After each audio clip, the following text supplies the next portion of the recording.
The state calls Dr. Chris Franciscus. The witness has been sworn. You may be seated. Dr. Franciscus, could you please state your name and occupation for the record, please? Yes, my name is Dr. Chris Cole Wayne Franciscus. I am a certified forensic clinical psychologist. I currently employed at Franciscus and Associates.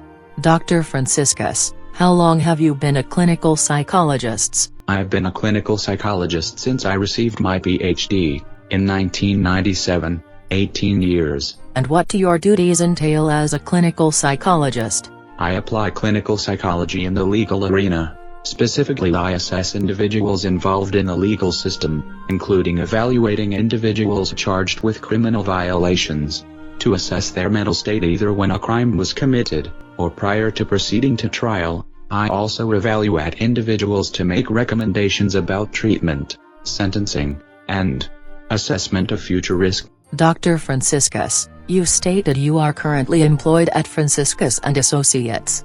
How long have you been so employed? It was 2 years in September, and 2 months. And what is your prior work experience in the area of clinical forensic psychology? Prior to that, I worked for 16 years at State Hospital, as a staff psychologist there.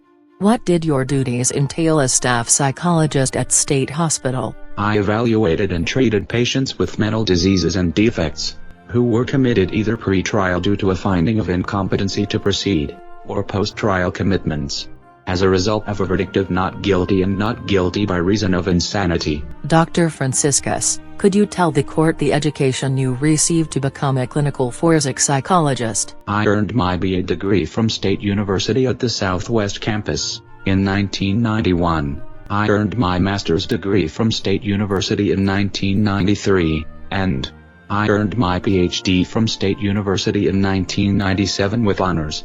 Do you hold any other licenses or certifications? In addition to Louisiana, I'm also a licensed clinical psychologist in Texas and Georgia. I hold all necessary certifications and licenses in all 3 states.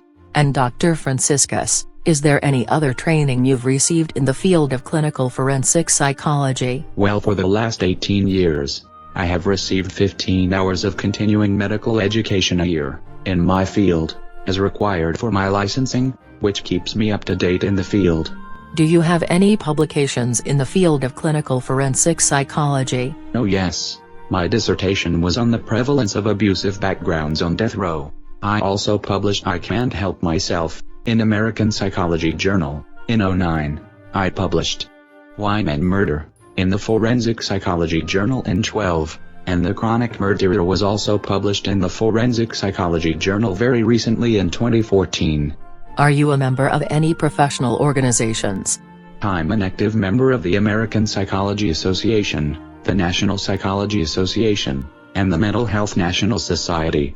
Do you stay abreast of updates or changes in the field of clinical forensic psychology?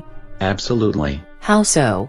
As I said, through the CMEs I'm required to attend each year.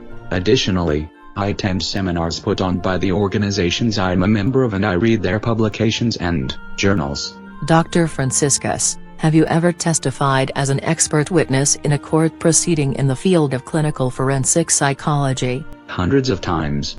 Too many to count. In which courts? Both state and federal courts in Louisiana, Texas, and Georgia. Have there been any occasions when you were not accepted as tendered? Absolutely not.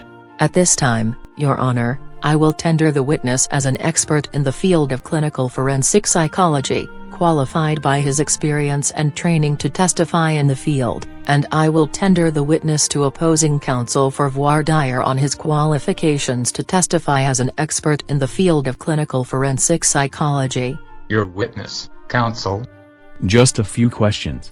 Dr. Franciscus. Prior to starting a private practice 2 years ago, your entire career was spent working at the same place, right? Yes, I worked for University Hospital for 16 years after I received my PhD. So the scope of your experience is very narrow, right? It's relatively narrow, but it's in my area of expertise, and what I'm here to talk about today, forensic clinical psychology. In your 18 years of practice, you've only published 3 articles. That's right. And you have never taught any classes. or lectured in the field of clinical forensic psychology? Note, I've never taught classes. I have been a practitioner for the last 18 years. Thank you. Your Honor, at this time I would object to Dr. Franciscus testifying as an expert in clinical forensic psychology. He's had a very limited amount of experience, a handful of publications and over 18 years in his profession. He's never taught in the field. This witness doesn't possess the necessary experience and knowledge to give expert opinions. Your Honor, Dr. Franciscus has worked 18 years in the field of clinical forensic psychology, the exact field in which he is being tendered. He's published in this field. He holds memberships in leading national organizations where he attends seminars, reads journals and other publications, and has had 15 additional hours of training in his field for the last 18 years. Not to mention he's testified hundreds of times as an expert in courts in 3 states. He is clearly qualified to give expert opinions in this field. I object, Your Honor. So noted. The witness is accepted as an expert in clinical forensic psychology. Alright, Dr. Franciscus, let's talk about the case that has brought us here today.